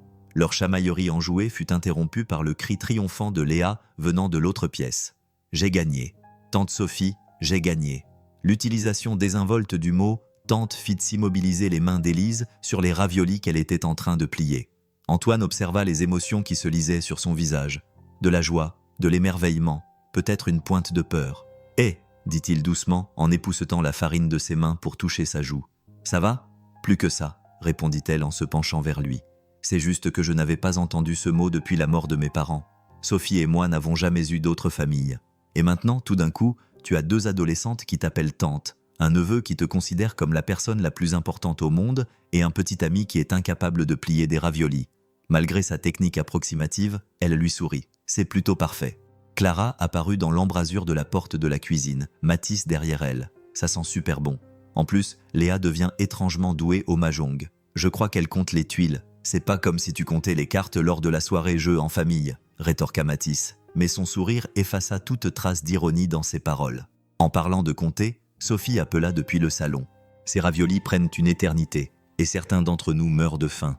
Critique, marmonna Élise, mais ses yeux brillaient. Allez, tout le monde, va te laver les mains et aide-moi. C'est l'heure du cours de cuisine en famille. Bientôt, la cuisine des Kit Moreau était un chaos organisé. Léa et Mathis s'affrontaient pour plier les plus jolis raviolis. Clara maniait le four avec expertise. Sophie et Elela Nena se disputaient gentiment sur les proportions de vinaigre à mettre dans la sauce. Antoine restait en retrait, observant la scène. Les deux livres de recettes étaient posés côte à côte, leurs pages se mélangeant comme les familles elles-mêmes. Il pensait à Catherine, à combien elle aurait aimé ce moment. Ces gens, cette douleur était toujours là, mais différente maintenant. Plus un souvenir reconnaissant qu'une perte brutale. Léa agita une main couverte de fleurs devant son visage. Elela Nena dit que tu dois nous révéler le secret de ta pâte à pizza pour le dîner fusion. Ah oui, le dîner qu'ils avaient accepté d'organiser pour le personnel de la fondation et les amis de l'usine la semaine prochaine. Un mélange de monde, tout comme tout le reste dans leur vie actuelle. Le secret, dit-il solennellement, réside dans la technique de pétrissage que j'ai apprise de ta mère, qu'il a apprise de sa grand-mère, qu'il a apparemment apprise d'une voisine italienne. Pendant la dépression, tu vois, sourit Elena en ajoutant l'anecdote dans la marge du livre de recettes de Catherine. Les histoires de leur famille fusionnaient littéralement sur la page. Chaque recette raconte une histoire. Chaque tradition crée un lien. Des pensées profondes pour le jour des raviolis, taquina Sophie. Mais son regard était doux tandis qu'elle observait sa sœur prendre soigneusement des notes. La sagesse des biscuits chinois. Élise acquiesça. À propos, attends de goûter ce qu'Antoine va essayer de faire la semaine prochaine. Ils ont une structure unique. Et ils sont bons. Ils sont carrés, chérie. Les fortune cookies ne sont pas censés être carrés. Cette petite phrase affectueuse leur échappa naturellement, les faisant tous deux s'arrêter. Autour d'eux, leur famille continuait son joyeux chaos. Mais pendant un instant, ils se contentèrent de se regarder, le visage saupoudré de farine, heureux et parfaitement comblé. Des fortune cookies carrés, dit enfin Antoine en la serrant contre lui malgré ses protestations feintes au sujet de la farine sur sa robe. Une autre tradition de la famille Dupuis-Moreau était en train de naître. Le livre de recettes restait ouvert, prêt à accueillir de nouvelles histoires, de nouvelles marges remplies de mots d'amour de leur famille qui s'agrandissaient. La lettre de menace de l'entreprise atterrit sur le bureau d'Élise comme une bombe dans un emballage élégant. du papier couleur crème, un en-tête professionnel, un langage soigné qui ne pouvait pas tout à fait cacher son venin.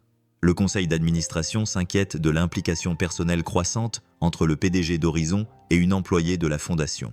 Des questions ont été soulevées concernant la promotion rapide de M. Dupuis, l'allocation des ressources pendant la crise de River Valley et l'impact de cette relation sur la valeur actionnariale. Les mains d'Elela Nena tremblaient lorsqu'elle arriva au dernier paragraphe. À la lumière de ces préoccupations, le conseil d'administration suggère un examen de la position de M. Dupuis et une réévaluation attentive de cette relation publique avant la prochaine assemblée des actionnaires. La porte de son bureau s'ouvrit sans qu'on frappe. Antoine portait 2 tasses de café et arborait le sourire chaleureux qui faisait habituellement battre son cœur. Aujourd'hui, cela lui faisait mal au cœur. « Je viens t'apporter de la caféine et de bonnes nouvelles », annonça-t-il. Les chiffres des cliniques River Valley viennent d'arriver.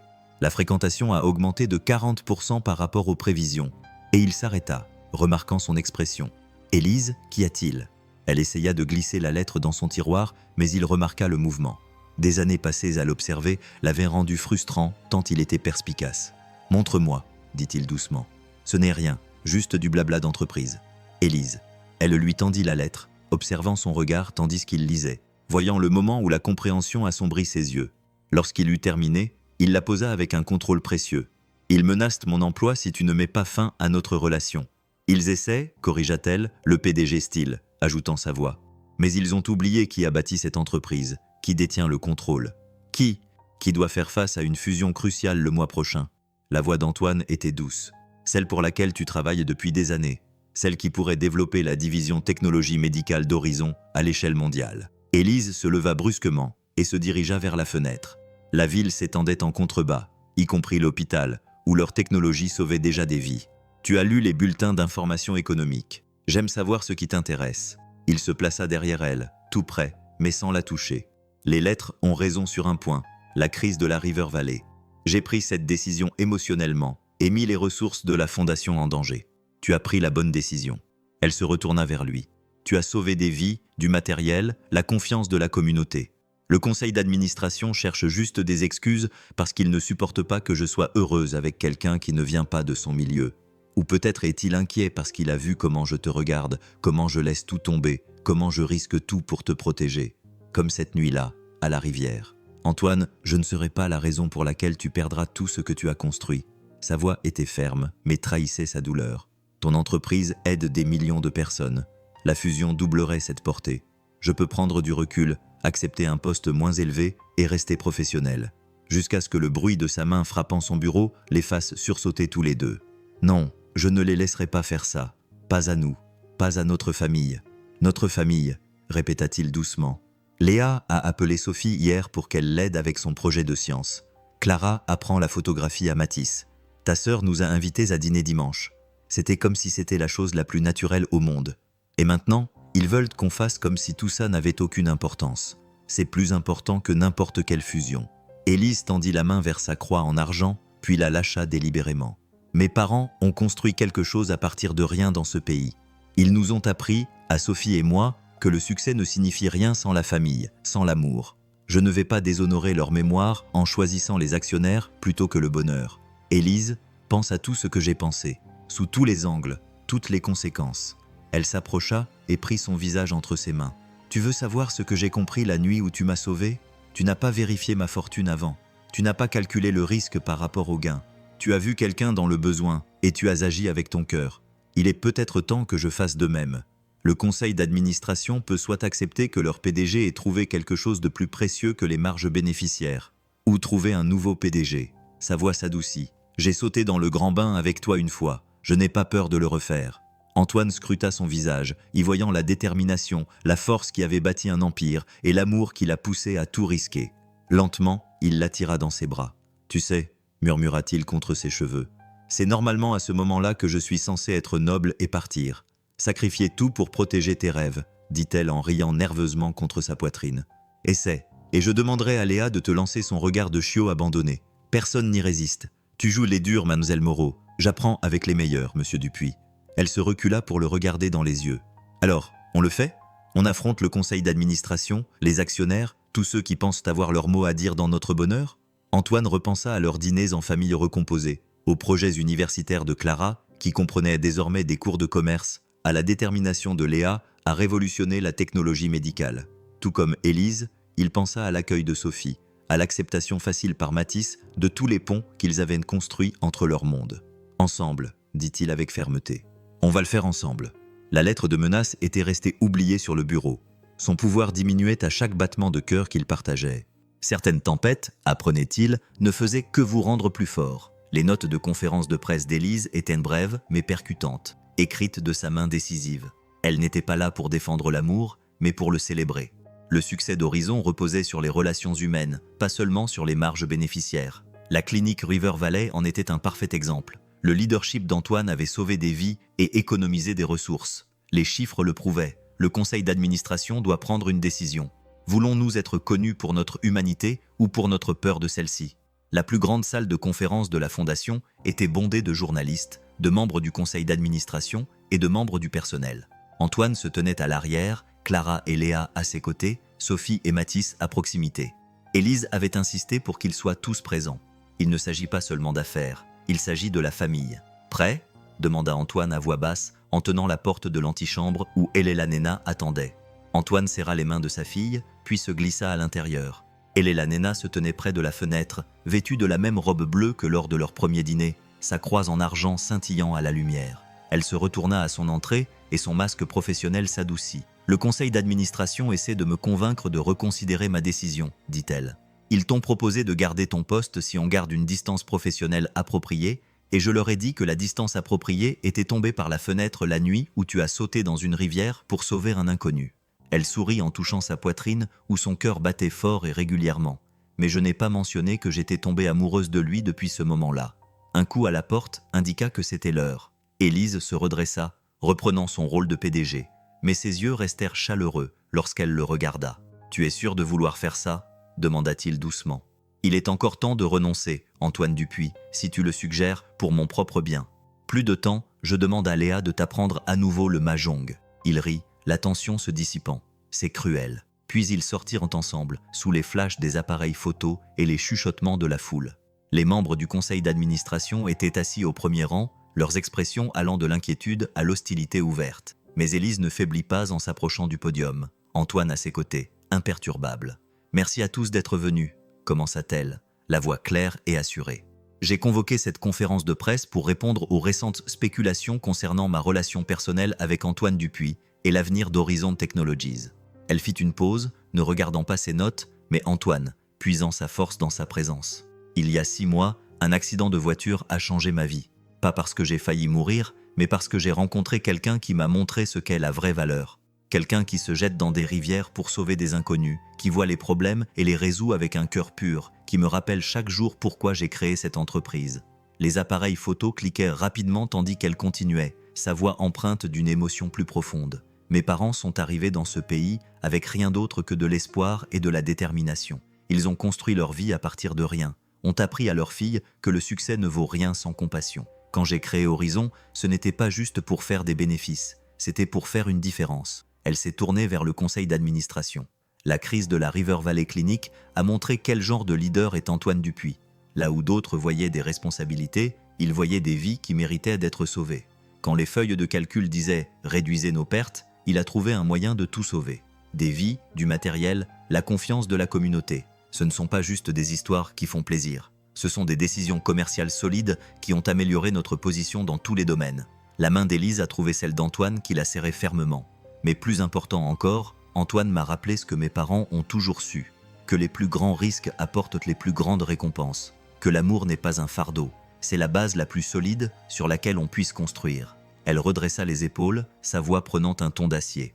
Alors oui, Antoine Dupuis et moi sommes ensemble. Oui, nous construisons une vie et réunissons nos familles.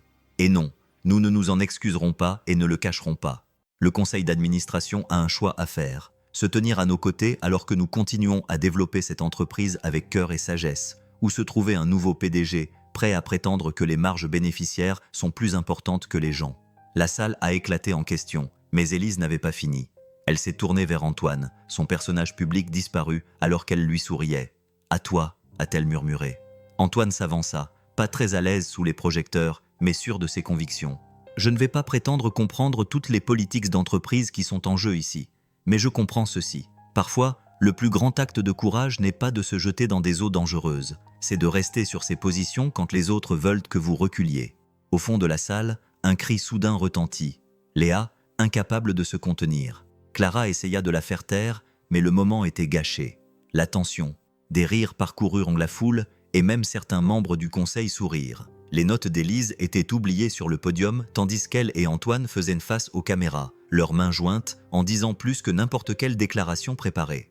Certaines batailles, ceux qui vous connaissaient, savaient que vous les aviez gagnées simplement en refusant de vous battre selon les règles de votre adversaire. La plaque commémorative brillait dans le soleil de fin d'après-midi, sa surface en bronze reflétant la lumière tout comme la rivière qui coulait en contrebas. Pleasant Valley Bridge, là où le courage a rencontré le destin. À cet endroit, un acte de courage désintéressé a changé non seulement de vie, mais toute une communauté. Dédiée à Antoine Dupuis et Élise Moreau, dont l'histoire nous rappelle que les plus grands ponts se construisent entre les cœurs. Ils ont rendu ça trop dramatique, marmonna Antoine en ajustant sa cravate. La petite foule rassemblée pour la cérémonie d'inauguration comprenait des visages familiers. Des ouvriers de l'usine, des membres de la fondation, des membres du conseil d'administration qui avaient finalement changé d'avis après que le succès de la clinique ait fait l'actualité internationale. « Tu trouves ça parfait », déclara Léa en prenant des photos avec son nouvel appareil photo. Ils auraient pu mentionner que tu avais abîmé ta veste préférée ou que les chaussures de créateur d'Élise n'étaient plus les mêmes, ajouta Clara en souriant. Élise était magnifique dans une autre robe bleue. Ils avaient appris que c'était la couleur préférée d'Antoine sur elle, serra sa main. J'aimais bien ses chaussures, mais je dirais que ça valait le coup. Sophie s'approcha avec Mathis, tous deux portant des fleurs pour la cérémonie. Le maire est prêt quand vous l'êtes, même si je continue de penser que tu aurais dû les laisser utiliser l'autre citation. On ne rend pas hommage à Mathis Lamour, c'est comme un plongeon en cannonball du soir de jeu, dit Élise fermement, mais ses yeux pétillaient de rire. C'était poétique, protesta Mathis, et techniquement exact. Vous avez tous les deux en quelque sorte fait irruption dans la vie l'un de l'autre. Antoine regarda la rivière, se remémorant cette nuit-là. L'eau était calme maintenant. L'été était paresseux et paisible. Difficile d'imaginer qu'elle avait déjà été la force déchaînée qui avait failli lui enlever Élise avant même qu'il ne la connaisse. Ayant des doutes au sujet de la cérémonie, Élise demanda doucement, lisant son expression. « Je me souviens juste. Parfois, je me demande ce qui se serait passé si j'avais été 5 minutes plus tard ou si j'avais pris un autre chemin pour rentrer. J'aurais dû me sauver moi-même, dit-elle d'un ton pratique, et probablement abîmer une paire de chaussures beaucoup plus chères. » Il rit en la serrant contre lui. « Tu vois ce que je veux dire ? » « Oui. » Elle toucha sa croix en argent, puis leva la main pour redresser sa cravate. « Mais je préfère penser que tout s'est passé exactement comme ça devait se passer. Au bon moment, au bon endroit, avec le bon cœur. » Le maire s'approcha, signalant qu'il était temps de commencer.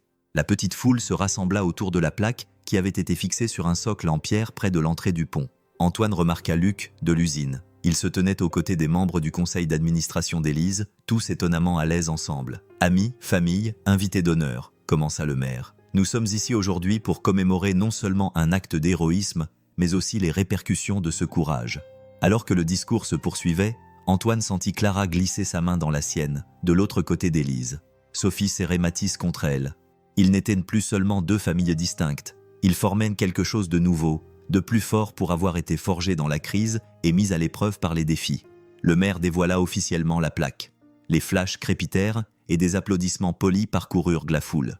Mais la vraie cérémonie a eu lieu après, quand les officiels sont partis et qu'il ne restait plus que la famille.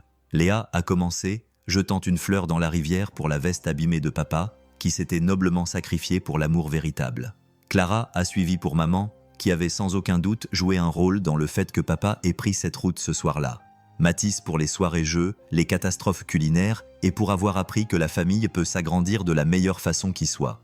Sophie pour les petites sœurs qui ont enfin appris que certains risques valent la peine d'être pris.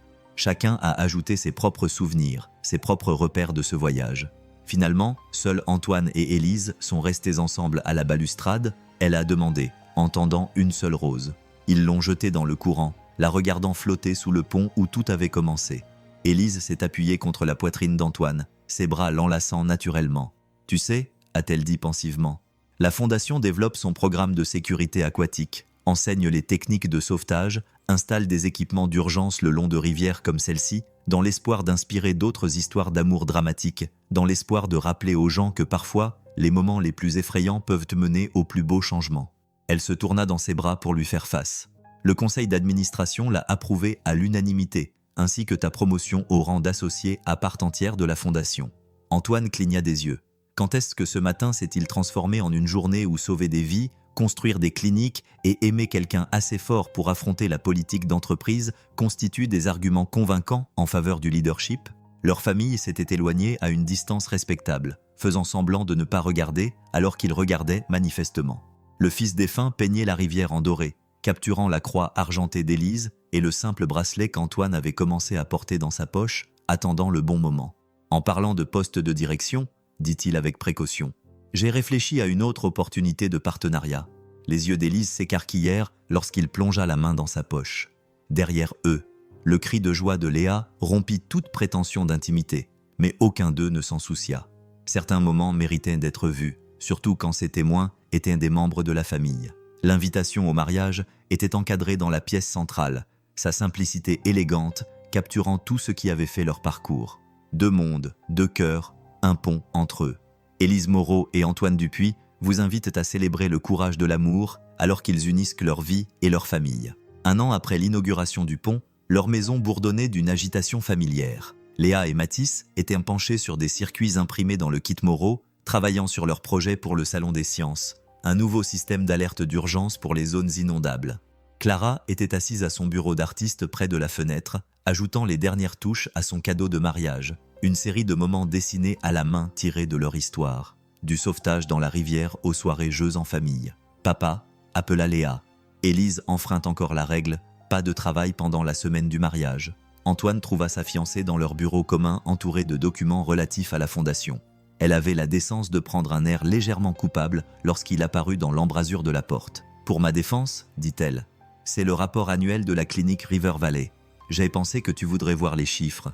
Les chiffres peuvent attendre. » Il lui arracha les papiers des mains, mais pas avant d'avoir jeté un coup d'œil aux statistiques impressionnantes. « J'en ai vu assez pour savoir que nous avons fait du bon travail là-bas, et que nous avons fait un travail incroyable partout cette année, dit Élise en se levant et en enlaçant sa taille. L'initiative éducative de la Fondation aide déjà 50 familles monoparentales à financer les études universitaires de leurs enfants. Les protocoles d'intervention d'urgence que nous avons élaborés après les inondations ont été adoptés par 3 autres États, et le conseil d'administration nous a même envoyé un cadeau de mariage. Laisse-moi deviner, un tableau Excel montrant l'amélioration des résultats trimestriels. Non, c'est plus intelligent que ça. Ils ont donné le nom de mes parents à la nouvelle division de technologie médicale. Sa voix s'adoucit. Papa aurait adoré savoir que son nom aidait des gens à guérir. Un bruit provenant du kit Moreau, suivi des rires d'adolescents, interrompit le moment. « On devrait s'inquiéter » demanda Antoine. « Avec ces 2-là » ? Toujours. Mais Élise souriait tendrement, même si je dois admettre que leur prototype est impressionnant. Sophie parle déjà de brevets. Ils se dirigèrent vers le kit Moreau, où le bruit s'avéra n'être rien de plus grave que des cartes électroniques tombées par terre. Mathis expliquait quelque chose à Léa à propos de la tension, en utilisant des termes qu'Antoine comprenait à peine, mais qui faisaient rayonner Élise de fierté. « Clara » appela-t-elle. « Tu viens déjeuner avec nous ? Sophie et Antoine vont bientôt arriver avec les dernières retouches des robes. »« J'arrive » répondit Clara, qui apparut, le visage taché de charbon. « J'ai fini le dernier dessin, mais j'ai laissé de la place pour ajouter la cérémonie de demain. » La sonnette retentit. C'était le coup distinctif de Sophie, suivi des 2 coups plus formels d'Antoine. Leur arrivée déclencha un chaos contrôlé. Les sacs de robes s'agitèrent, Mathis et Léa se précipitèrent pour ranger leur projet. Clara se lava rapidement les mains pour enlever le fusain. « J'ai apporté le plan de table définitif », annonça Sophie, toujours la matrone organisée. « Mais je pense toujours que mettre Luc de la usine à côté de ce membre du conseil d'administration guindé, c'est chercher les ennuis. Les histoires de Luc leur feront du bien, dit Antoine, en aidant Antoine avec les sacs de vêtements. En plus, Élise a convaincu la moitié du conseil d'administration de commencer à faire du bénévolat à la clinique. Ils développent de véritables émotions humaines. Les miracles ne cessent jamais. Antoine est mort depuis longtemps, mais il fait partie de leur famille élargie, même si j'ai entendu M. Peterson demander des informations sur les essais pour la ligue de bowling de l'usine. Le déjeuner s'est transformé en une réunion de famille improvisée où tout le monde parlait en même temps des derniers détails du mariage. Elela Nena était assise en retrait et observait tout cela avec des yeux brillants. « Tu es bouleversé ?» a demandé Antoine doucement. « Au contraire, elle a touché sa croix en argent, puis sa main. Il y a 1 an, j'étais inquiète à l'idée de séparer 2 mondes. Maintenant, regarde-nous. tous ces ponts que nous avons construits. Comme pour prouver son propos, Mathis se lança dans une explication détaillée des systèmes de sécurité de leur projet, tandis que Clara montrait ses dessins à Sophie et que Léa discutait de la musique de la réception avec Antoine. Leur famille s'était agrandie d'une manière qu'aucun d'entre eux n'aurait pu imaginer cette nuit-là, au bord de la rivière. Oh! Sophie se souvint soudain de quelque chose et sortit une enveloppe. La dernière surprise était arrivée. « Élise, tu te souviens de cette technologie d'intervention d'urgence que toi et Antoine avez développée après River Valley ?» Élise acquiesça. Ils avaient créé de nouveaux protocoles pour les zones inondables, combinant l'expérience pratique d'Antoine et ses connaissances techniques. Le bureau des brevets l'a approuvé ce matin. Le système d'intervention d'urgence du Puy-Moreau est officiellement prêt à être mis en œuvre à l'échelle nationale. Antoine fixait le document du brevet, leur nom côte à côte. Du Puy-Moreau. Eh bien, Elela Nena sourit. Nous unissons nos forces à tous les niveaux demain, même si techniquement, ce sera Moreau-Dupuis sur le certificat de mariage, par ordre alphabétique. En fait, intervint Clara, nous y avons réfléchi. Elle jeta un coup d'œil à Léa, qui acquiesça d'un signe de tête encourageant. Et si on prenait tous les deux noms Dupuis-Moreau? Le silence se fit dans la pièce. La main d'Élise trouva celle d'Antoine et la serra fort. Vous n'êtes pas obligé, commença-t-elle. On le veut, dit Léa avec fermeté. On ne perd pas qui on est. On devient simplement plus. Antoine regarda autour de lui, sa belle famille recomposée. L'amour qui était né d'un moment de désespoir et qui était devenu plus fort que tout. Demain, ils allaient officialiser leur union. Mais en réalité, ils avaient construit ce pont entre leurs cœurs depuis longtemps. « Dupuis-Moreau », dit-il pour tester. « Ça sonne bien. » Élise répondit par un baiser qui fit gémir les adolescents et applaudir Sophie.